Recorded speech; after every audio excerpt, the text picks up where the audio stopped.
warahmatullahi wabarakatuh. Perkenalkan, nama saya Tengku Azramesya dari kelas 11 TKR 7. Sini saya menjelaskan materi tentang wheel alignment. Yang pertama ada uraian. Front wheel alignment terdiri dari penyetelan sudut dan ukuran roda-roda depan. Komponen dan komponen kemudi setelah terpasang pada bodi atau sasis pada umumnya dapat dikategorikan dalam elemen berikut.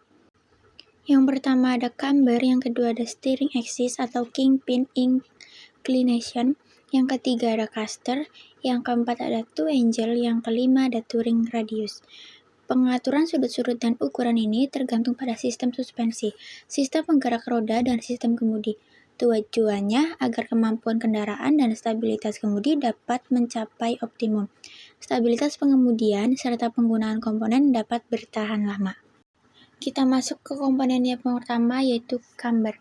Roda-roda depan pada kendaraan dipasang dengan bagian atasnya miring mengarah keluar atau ke dalam.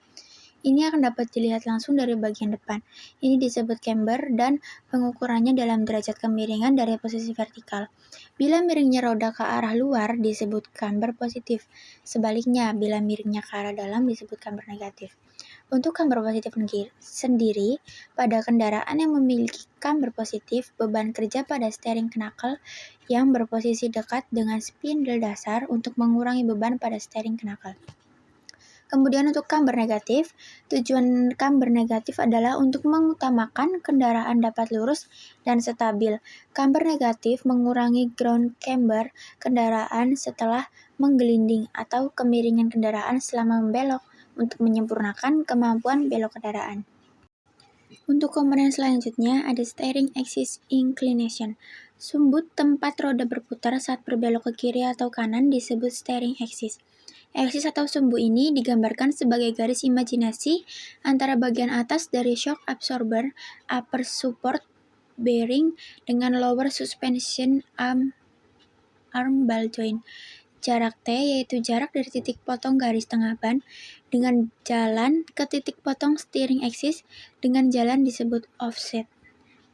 Offset yang lebih kecil akan membuat kemudi menjadi lebih ringan dan kejutan akibat pengereman dan kecepatan berkurang.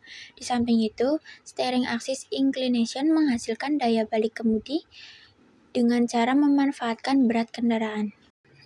Selanjutnya ada caster. Garis tengah steering axis biasanya miring bila dilihat dari samping.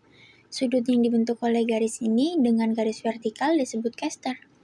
Bila miringnya steering axis ke arah belakang disebut caster positif, sebaliknya, kemiringan ke arah depan disebut caster negatif.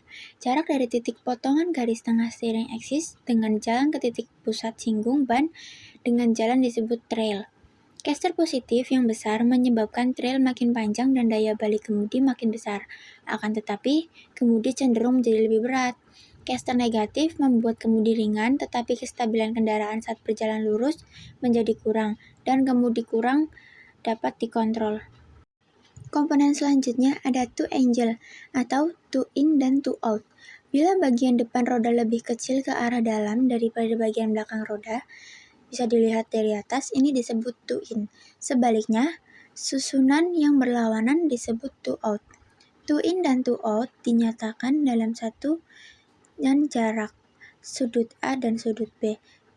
Jika two in, maka sudut A lebih kecil daripada sudut B. Sebaliknya, maka two out, sudut A lebih besar daripada sudut B. Bila roda-roda depan memiliki camber positif, maka bagian atas rod miring mengarah keluar. Hal ini akan menyebabkan roda-roda berusaha menggelinding ke arah luar pada saat kendaraan berjalan lurus dan akan terjadi side slip. Dan ini akan mengakibatkan ban menjadi aus. Untuk itu, two in digunakan pada roda-roda depan untuk mencegah roda menggelinding keluar yang disebabkan oleh camber. Komponen yang terakhir yaitu ada turning radius. Bila roda depan kanan dan kiri harus mempunyai sudut belok yang sama besar, turning radiusnya harus sama. R1 sama dengan R2. Akan tetapi, masing-masing roda akan berputar mengelilingi titik pusat yang berbeda, 01 dan 02. Akibatnya, kendaraan tidak dapat membelok dengan lembut karena terjadinya side slip pada roda-roda.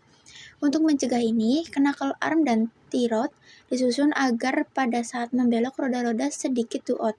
Akibatnya sudut belok roda inner sedikit lebih besar daripada sudut belok roda outer. dan titik pusat putaran roda kiri dan kanan berhimpit.